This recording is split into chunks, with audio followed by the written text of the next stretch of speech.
पावसाचा जोर ओसरल्यामुळे काहीसा दिलासा आहे, मात्र राधानगरी धरणाचे 7 पैकी 5 दरवाजे आता बंद झालेले आहेत। पंचगंगेची वाटचाल धोकापातळीकडे सध्या सुरू आणि 85 बंधारे अजून सुद्धा पाण्याखाली गेले, त्यामुळे वाहतूक या ठिकाणची विस्कळीत झाली आणि कोकणकडे जाणारे मार्ग अजून सुद्धा बंद आहेत। तर अलमट्टी धरणातून 2 लाख क्युसेक विसर्ग सुरू केल्यामुळे दिलासा मिळतोय।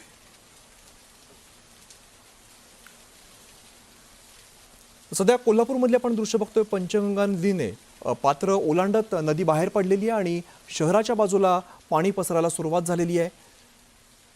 पंचगंगेने इशारा पातळी ओलांडण्याची माहिती आता सध्या समोर येते आहे।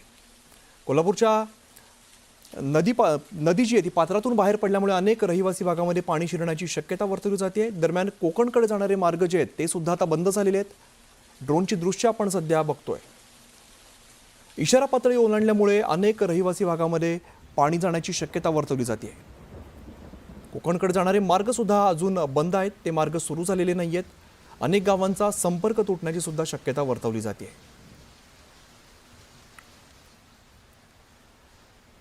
कोल्हापूर परिसरामध्ये मुसळधार पाऊस पडतोय। आज सुद्धा कोल्हापूरला ऑरेंज अलर्ट देण्यात आलेला आहे। काही अंशी पाऊस जरी कमी असला तरी सुद्धा नदीची पाणी पातळी चांगलीच वाढताना दिसते आणि हे सगळं नदीचं पाणी आपल्याला शहरामध्ये शिरताना दिसतंय। मोठ्या प्रमाणात नुकसान होण्याची सुद्धा शक्यता आहे। अजून सुद्धा 85 बंधारे हे पाण्याखाली आहेत। अनेक मार्ग अजून बंद आहेत। कोकणकडे जाणारे मार्ग सुद्धा सध्या बंद असल्याची माहिती आहे।